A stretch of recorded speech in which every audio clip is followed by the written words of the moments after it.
Hari ini pikiranku sedikit kacau, membuatku kurang bersemangat untuk menjalani hari-hariku seperti biasanya. Aku merasa selama ini aku sudah bekerja keras, tapi tidak bisa menikmati hasilnya.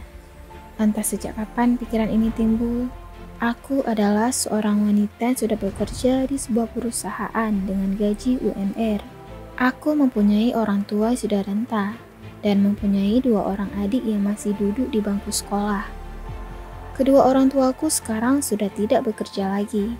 Ayahku mengalami kelumpuhan dikarenakan penyakit hipertensinya, dan ibuku tidak sanggup lagi bekerja dikarenakan sering sakit-sakitan. Otomatis semua pengeluaran aku yang tanggung, dengan mengandalkan gaji UMR-ku, dari mulai bahan makanan untuk dapur, bahkan uang jajan adik-adikku. Terkadang aku merasa kesal pada keadaan dan orang tuaku. Dulu saat orang tuaku masih bekerja, aku hidup berkecukupan. Apa yang aku inginkan dengan mudah dapat kudapatkan. Keluargaku bisa dikatakan keluarga menengah ke atas. Tapi orang tuaku tidak bisa mengatur keuangan dengan baik. Uang digunakan untuk keperluan yang menurutku tidak ada manfaatnya. Sehingga keluarga kami pun tidak punya tabungan yang bisa digunakan saat terjadi keadaan yang mendesak. Bukan aku jahat pada keluargaku. Aku juga ingin membahagiakan kedua orang tuaku. Tapi aku juga punya kebutuhan dan masa depan sendiri. Terlebih, aku akan menikah tahun depan. Saat ini aku hanya akan bekerja lebih keras lagi, supaya keadaan bisa berubah. Aku akan berjanji pada diriku sendiri. Jika aku nanti mempunyai anak, anakku tidak akan mengalami sandwich generation. Sandwich generation awalnya diperkenalkan oleh Dorothy M. Miller, yang merupakan seorang profesor sekaligus direktur praktikum dari Universitas Kentucky tahun 1981. Dalam jurnal yang berjudul The Sandwich Generation: Adult Children of the Aging. Generasi sandwich adalah suatu keadaan yang mana seseorang memiliki tanggung jawab yang ganda untuk menghidupi 2 generasi sekaligus. 2 generasi itu merupakan generasi atas orang tua atau mertua, dan juga generasi bawah yaitu anak kandung atau bahkan cucu. Sandwich generation menjadi fenomena yang banyak terjadi di kalangan milenial dan Gen Z. Fenomena itu biasanya dialami mereka yang bekerja dan hasilnya digunakan tidak hanya memenuhi kebutuhan sehari-hari, melainkan juga membiayai orang tua, keluarga, dan anaknya. Menjadi sandwich generation alias generasi sandwich tentunya bukan hal mudah untuk dijalani. Siapapun di posisi tersebut akan kesulitan dalam mengatur keuangan, lantaran menghidupi banyak orang secara bersamaan. Bagi mereka yang berada di posisi generasi sandwich ini, tidak jarang mengeluhkan mengenai beban kehidupan yang mereka pikul. Hal ini karena beratnya untuk memenuhi kebutuhan finansial untuk orang tua maupun anak-anaknya. Selain itu, gaji yang diterima bisa hilang begitu saja untuk membantu kebutuhan finansial orang tua, keluarga sendiri, sampai kebutuhan sekolah anak menjadi permasalahan yang pastinya dialami oleh generasi sandwich. Penyebab generasi sandwich: kurangnya kemampuan dalam finansial. Finansial merupakan penyebab utama dari generasi sandwich ini.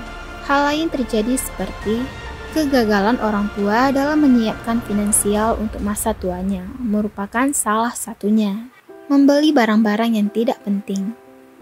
Membeli barang-barang yang sebenarnya tidak terlalu penting atau tidak dibutuhkan juga menjadi penyebabnya pembengkakan pada pengeluaran. Orang yang dulunya merupakan generasi sandwich.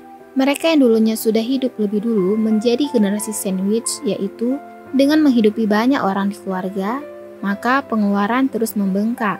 Pendapatan yang didapat tidak cukup untuk memenuhi kebutuhan diri sendiri dan juga keluarganya. Tentunya akan merasa kesulitan untuk menabung. Pada akhirnya mereka menjadi ketergantungan kepada generasi yang selanjutnya. Generasi sandwich mempunyai 5 tipe. 1. Open face sandwich. Mereka yang masuk tipe ini adalah orang-orang menikah, tetapi belum memiliki anak.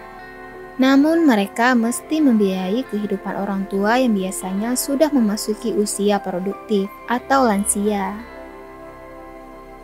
2. Extended open face sandwich. Tipe ini biasanya disematkan kepada orang-orang yang sudah menikah dan belum punya anak. Sandwich generation tipe ini juga harus menanggung biaya hidup orang tua dan saudara kandungnya. 3. Traditional sandwich. Tipe ini biasanya dikategorikan untuk orang sudah menikah dan memiliki anak, tetapi masih tinggal dengan orang tua. Dengan begitu, tipe traditional sandwich mau tidak mau harus membiayai anaknya sendiri dan juga orang tuanya. 4. Extended traditional sandwich.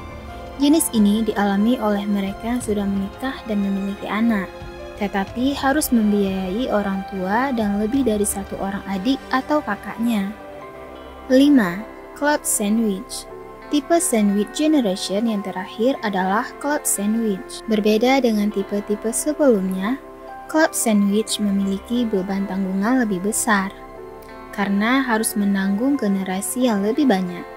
Club sandwich merupakan mereka yang sudah menikah dan harus membiayai orang tua, anak, kakek atau nenek, dan juga cucu. Cara meminimalisir terjadinya generasi sandwich. Mencatat pengeluaran dan pemasukan. Dengan mencatat pengeluaran, kita bisa menahan diri untuk tidak membeli barang-barang yang tidak dibutuhkan. Jika kita bisa mengontrol pengeluaran untuk kebutuhan, maka kita bisa memberikan ancang-ancang dalam pengeluaran agar tidak terus membengkak dan kita bisa menabung sedikit demi sedikit. Mengelola keuangan dengan bijak. Memiliki penghasilan yang cukup dan tidak dari satu sumber penghasilan saja. Generasi sandwich tentunya memiliki dampak bagi mereka yang merasakannya, seperti tingkat stres yang lebih tinggi, burnout atau kelelahan fisik dan mental pada diri sendiri, perasaan bersalah atau merasa tidak puas, mudah merasa khawatir. Mau apapun tipe sandwich generation kamu, kewajiban untuk memutus rantai ini tetap harus kamu lakukan agar generasi di bawahmu tidak mendapatkan kesulitan sama seperti dirimu.